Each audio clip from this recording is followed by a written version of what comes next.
ओहो हो, ये कैसा भूख का तूफान है। लगता है मेरा पेट अभी हड़ताल करने वाला है। आज मुझे फिर से चिड़िया के हाथ से ही खाने का बंदोबस्त करना पड़ेगा। यूं कालू कौवा अपने घर से उड़ता हुआ टूनी चिड़िया के घर आता है। टूनी चिड़िया कहीं जाने की तैयारी कर रही होती है। अरे कालू, आज फिर से तुम आ गए। आज कौन सा नया बहाना सोच कर आए हो? टूनी, क्या मांग कर खाना तुम्हें बहाना लगता है? अरे कालू, बस करो।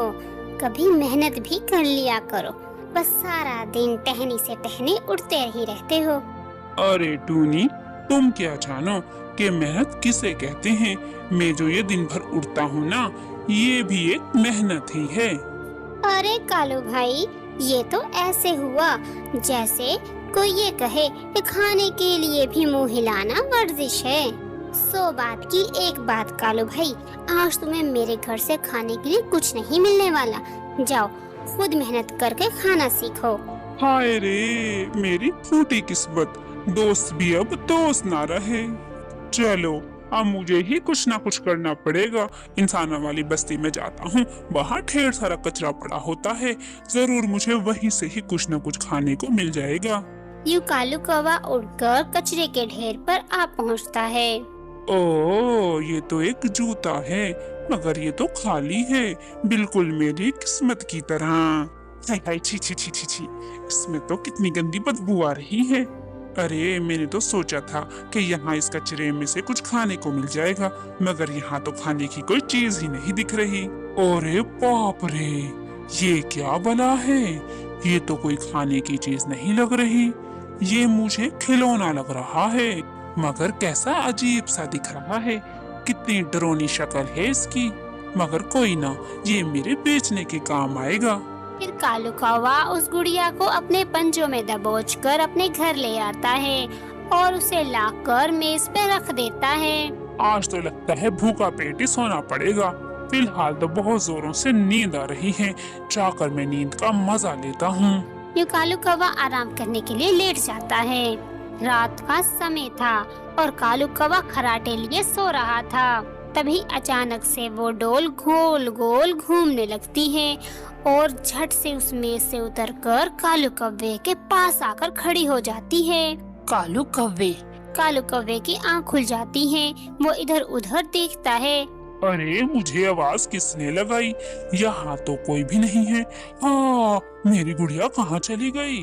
मैं यहाँ हूँ, तुम्हारे सामने। क्या तुम बोल सकती हो? हाँ, मैं बोल सकती हूँ और मेरा नाम लबूबो डोल है। तुम मुझसे क्या चाहती हो? कौवे, मैं तुम्हारी मदद करूँगी। मैं तुम्हें ढेर सारा खजाना दूंगी, मगर बदले में तुम्हें जंगल में फसाद फैलाना होगा, पक्षियों को आपस में लड़ाना होगा। खजाना? खजाने के लिए तो मैं कुछ भी कर सकता हूँ, और वैसे भी ये तो मेरे बाएं हाथ का खेल है, क्योंकि सब जंगल के पक्षी तो मुझसे जलते हैं। उन्हें आपस में लड़ाना मेरे लिए बहुत आसान काम है। तो फिर ठीक है, तुम जंगल में फसाद फैलाओ, मैं तुम्हें दौलत से माला माल कर दूंगी। सुबह हो जाती है। कालू कौवा मिट्ठू तोते के पास बैठा हुआ था। तोते, चिड़िया तुम्हारे बारे में सबसे कहती फिरती है कि तुम एक मगरूर हो। क्या टूनी ने ऐसा कहा? यूं कालू कौवा तोते के कान भरकर वहाँ से चला जाता है और फिर वो टूनी चिड़िया के पास आता है। चिड़िया, तुम यहाँ बैठी हो और मिट्ठू तोता तुम्हारी सबके सामने बुराइयां करता फिर रहा है। वो कहता है कि तुम तोते का इस्तेमाल करती हो, वो भी सिर्फ अपने ही फायदे के लिए। क्या? मैंने तो कभी भी ऐसा नहीं सोचा।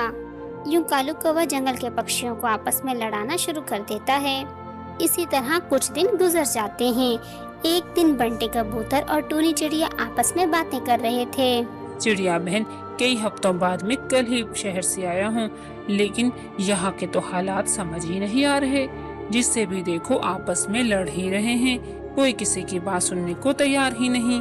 हाँ बंटी भाई, यही कुछ चल रहा है हमारे जंगल में। चिड़िया बहन, ऐसा भी तो हो सकता है कोई जानबूझकर हमारे पक्षियों को आपस में लड़ा रहा हो। आप सही कह रहे हो, ऐसा ही हो सकता है। मुझे तो कालू कौवे पे शक है। तो फिर ठीक है चिड़िया बहन, हम आज रात ही पता लगाएंगे कि इस कौवे के दिमाग में क्या चल रहा है। जैसे ही रात होती है तो बंटी कबूतर और चिड़िया उस कौवे के घर में छुपकर उनकी बातें सुनते हैं। ए लबूबो डोल, जैसा तुम कह रही हो मैं वैसा ही कर रहा हूँ, मगर अब तक तुमने मुझे कोई सोना नहीं दिया। कालू कौवे चुप हो जाओ, मैं तुम्हें बर्बाद कर दूंगी। पहले तुम मेरा काम ढंग से करो, तभी तुम्हें दौलत मिलेगी। सुबह होते ही टूनी चिड़िया और कबूतर कालू कौवे के घर आते हैं। कालू भाई, कल रात हमने तुम्हारी और इस डोल की सारी बातें सुन ली हैं। ये गुड़िया तुम्हें धोखा दे रही है, ये तुम्हारा सिर्फ इस्तेमाल कर रही है। तुम्हें इसे फेंकना होगा, वरना ये हमारे पूरे जंगल को बर्बाद कर देगी।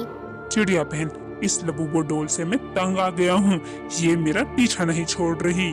मुझे आप सब माफ कर दो, मैं लालच में अंधा हो गया था।